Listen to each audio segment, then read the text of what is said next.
Hello ndagusuhuje cyane wowe nshuti yanjye ukurikira ibiganiro byo kuri RN Agape Official. Uyu munsi tugiye kuganira ku nsanganyamatsiko ko ibibaza ngo ese ibibyimba byo mu nda ni iki? Mbese ibibyimba byo mu nda bigira amoko? Ese bigira aho bifata hatandukanye n'ahandi? Ese ibibyimba byo mu nda biterwa n'iki? Niyo mpamvu nyamukuru ibitera? Wakibaza ngo bivurwa bite? Ese ni gute umuntu yabyirinda? Ese ni izihe ngaruka bishobora guteza? Nk'uko bisanzwe rero, nimba ari ubwa mbere ugeze kuri no YouTube channel ya RN Agape Official, hita ukora kuri subscribe kugira ngo ujye ukurikira ibiganiro byacu mu ba mbere uko tubishyizeho. Wakibaza ngo fibroids ni iki? Fibroids ni ibibyimba byo mu nda ariko bitari kanseri. Ibi byimba usanga akenshi bifata kuri nyababyeyi cyangwa se kuri iterisi cyangwa se muri make ku rukuta rwa nyababyeyi. Ibi byimba ntago ari kanseri, gusa hari uburyo bishobora gutera ibindi bibazo mu buryo bumwe na bumwe iyo bitavuwe neza. Ibi byimba rero birimo amoko ndetse cyangwa se ibyo twakita nk'ibyiciro. Harimo ibyiciro 4 ari byo intramural, subseroso, submucosal ndetse na penetrated fibroids. Ibi byimba rero uko biri mu moko 4 bigiye bifata ahantu hagiye hatandukanye ndetse ni nayo mpamvu bagiye babiha amazina. Intramural rero usanga ni bya bibyimba bifata ku rukuta imbere rw'inda cyangwa se rwa iterisi. Subseroso ifata hanze y'urwo rukuta cyangwa se hanze ya iterisi. Iya gatatu submucosal usanga akenshi iba yarafashe ku ntangangore cyangwa se kuri ovule aho intangangore zikorerwa, ndetse akenshi iyi ngiyi ni ikunda guteza ibibazo cyane ku bagore, ugasanga yagize ibimenyetso byo kuva cyane ndetse no kubabara mu nda cyane mu buryo budasanzwe, bikaba yaba impamvu ituma ajya kwa muganga. Iyi ya 4 ari nayo tujye gusorezayo, aho ariyo penetrated fibroids, iba imeze nk'ifite akaguru hari ukuntu ifashe ku nda kuri nyababyeyi, ariko mbese iba imeze nk'akarereta nk'akarigeya ifashe imbe ku nda. Hari impamvu rero zitandukanye nyamukuru zitera ibibyimba byo mu nda zitandukanye, ndetse impamvu ya mbere ishobora guterwa na hormone. Hormone akenshi zigaragara ku bagore ikunda kwakitinga cyane ni estrogene. Iyi estrogene rero iyo iri ku rwego rwo hejuru cyangwa se iyo umugore afite estrogene nyinshi cyangwa afite iyi hormone nyinshi mu mubiri, ishobora guteza ibibyimba byo mu nda. Ndetse kandi ikaba ari nayo mpamvu ikunda gufata cyane abantu bari hagati y'imyaka 20 kugera ku myaka 45, kuko ikigero cya estrogene yabo kiba kiri hejuru, kuko ndetse baba bashobora no gusama. Umugore cyangwa umukobwa w'imyaka 20 ashobora kugira impamvu zituma yasama. Rero muri iyo myaka iyi estrogene iba iri ku rugero rwo hejuru, yazamutse cyane. Ndetse no mu gihe cya menopause, umugore atangiye kugira menopause ho ntago ashobora kugira hormone iri hejuru, ndetse biranagoye cyane kuba yagira riske yo kuba yagira ibibyimba atarayigize mbere, kuko iyi estrogene iba iri kumanuka igenda ishira mu mubiri, kuko umugore wageze muri menopause wahagaritse kujya mu mihango, ni ukuvuga ngo na estrogene yiwe iba yagabanutse, kuko estrogene iri mu bintu bituma umugore abasha kujya mu mihango kubera uyu musemburo. Impamvu ya kabiri ishobora gutera ibi bibyimba ni impamvu ya genes cyangwa uruhererekane mu muryango. Hari indwara nyinshi zigiye zitandukanye umuntu agenda arwara kubera ko mu muryango we hari umuntu wayirwaye. Ugasanga mu muryango wawe hari nk'umuntu warwaye ibi bibyimba byo mu nda, ndetse nawe ubu cyane cyane uba uri umukandida wo kuba wagira ibi bibyimba byo mu nda isaha n'isaha. Iyo tuvuze uruhererekanye ushobora gusanga nka mama wawe yarabirwaye cyangwa se nyoko wanyu cyangwa nyogosenge, mbese ni uruhererekanye rwo mu miryango. Impamvu ya gatatu ishobora gutera ibi bibyimba ishobora kuba imiterere y'inda cyangwa se koromozomu cells, amacells uko agenda, cells muri make nabyita utunyangingo, uko utunyangingo tugenda twigabanyamo bishobora kwigabanya nabi ndetse bikaba byateza ibibazo byo kugira ibibyimba byo mu nda.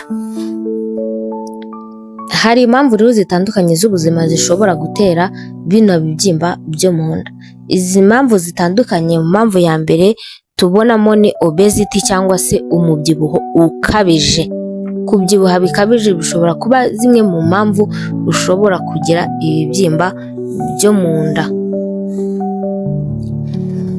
Impamvu ya kabiri ni kujyanye n'ubuzima, ni ugufata ibyo kurya cyangwa se imiti myinshi ikungahaye kuri uyu musemburo wa estrogen nk'uko twabibonye hejuru. Ushobora nawe ubwawe, kuko estrogen nimba ufashe imiti cyangwa se ibindi bintu bikungahaye kuri estrogen cyane, bishobora gutuma na ya estrogen yo mu mubiri izamuka, ugasanga ugize ibibazo byo kurwara ibibyimba byo mu nda. Impamvu yindi ni uko kubura vitamine D. Vitamine D akenshi dukunda kubona ituruka ku zuba. Iyi vitamine D iyo yabaye nkeya mu mubiri, nayo ubushakashatsi bwagaragaje ko ishobora kuba intandaro mu kuba umugore yagira ikibazo cyo kurwara ibibyimba byo mu nda. Icya kane, gukoresha inyama zitukura. Ukunda kurya inyama zitukura cyane kandi kenshi uko uzirya, mbese ingano y'izo urya itandukanye n'ingano urya y'imboga.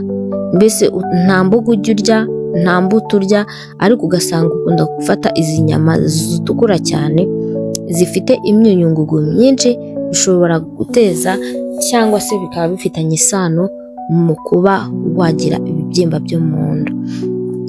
Ntago ibibyimba byo mu nda, ubushakashatsi ntago bigaragaza ko ushobora kubigira kubera ko wakoze imibonano mpuzabitsina, cyangwa se bigaragare ko ishobora kuba imwe mu mpamvu mbi zo gukora imibonano mpuzabitsina cyane, oya. Ndetse nta nubwo ushobora kuba impamvu y'uko umuntu yagize umwanda cyangwa se atikoreye isuku, cyangwa bimwe dukunda kwita ngo ni ama infection urinaire, ugasanga imyanda mu gitsina.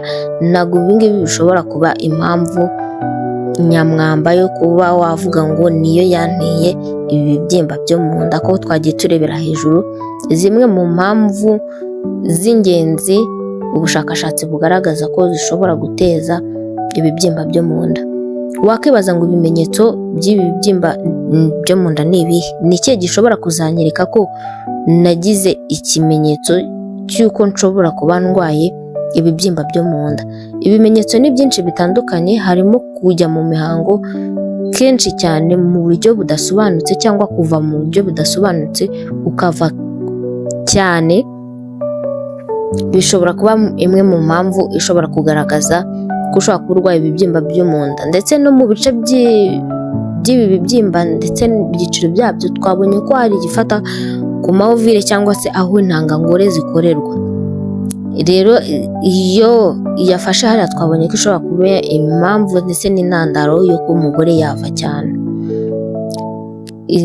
Ikimenyetso cya kabiri ni ukuribwa mu nda cyane mu gice cy'ikiziba cy'inda yo hasi.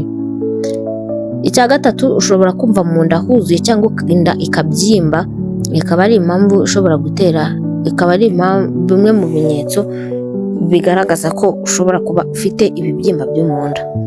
Kutabyara cyangwa se gukuramo inda nyinshi biri mu bintu bigaragaza ibimenyetso by'uko ushobora kuba ufite ibibyimba byo mu nda. Ibibyimba byo mu nda rero bivurwa mu buryo butandukanye, haba uburyo bwinshi bukoreshwa no kwa muganga bushobora kuvura ibi bibyimba. Uburyo bwa mbere ni uko ushobora kujya kwa muganga ugakorerwa ecography, niyo ishobora kwerekana ko ufite ibibyimba byo mu nda, cyangwa se ukanyura mu bindi byuma bigiye bitandukanye byo mu nda bigaragaza indwara zo mu nda. Rero biterwa n'imyaka umuntu afite ndetse n'ikigero ibi bibyimba biriho. Nimba ibi bibyimba biri ku rwego rwo hejuru, bashobora gufata izindi ngamba.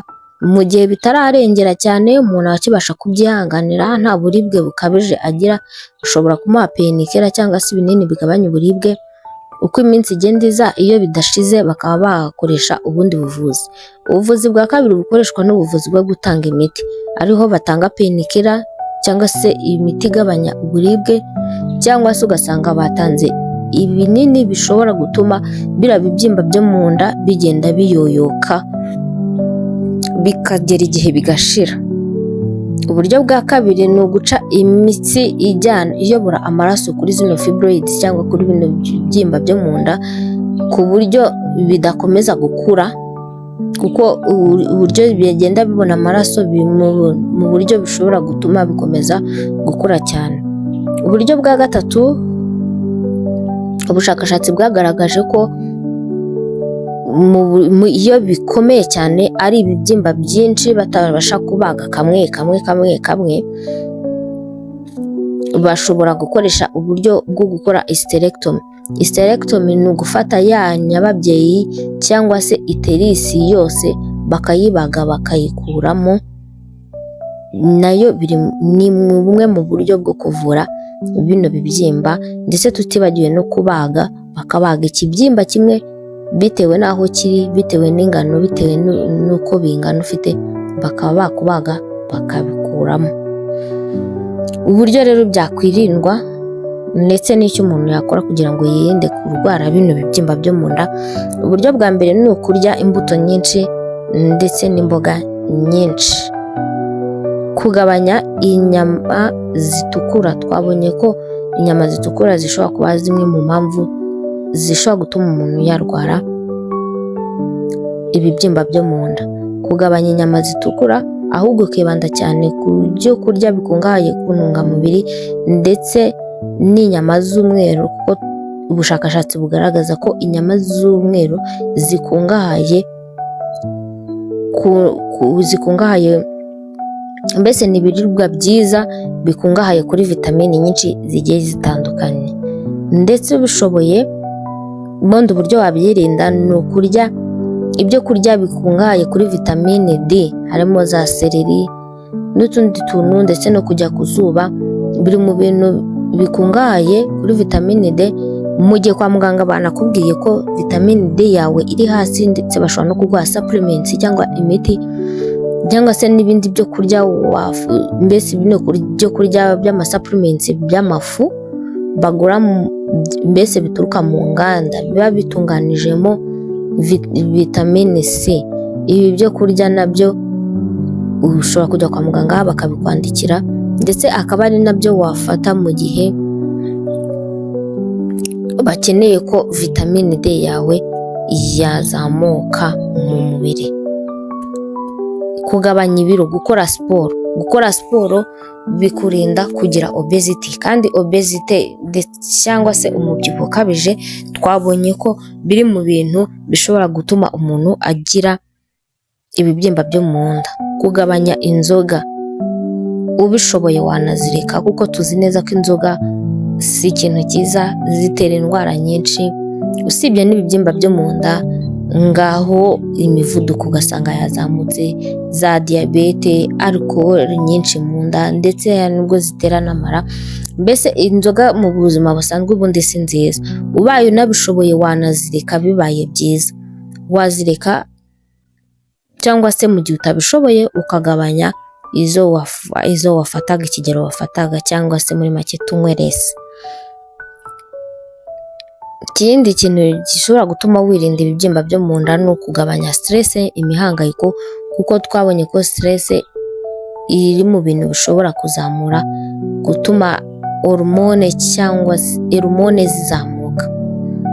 Rero ni byiza ko ugabanya stress kugira ngo ya hormone ya estrogene idakomeza kuzamuka byo ku rwego rwo hejuru. Rero hari ibibazo bino bibyimba byo mu nda bishobora guteza mu gihe bitavuwe neza, mu gihe utivuje neza nk'uko bikwiye. Ibibazo bya mbere mbese ubundi ibibyimba twabonye ko si kanseri. Ibibyimba ntabwo ari kanseri, mbanze mbamare impungenge. Hari abatekereza ko ibibyimba byo mu nda tayari wabigize aba afite kanseri. Oya, ntabwo ariko bimeze. Ubushakashatsi rero bugaragaza ko iyo bimaze igihe kinini bishobora gutera icyo yitwa myosarcoma. Myosarcoma ni uburyo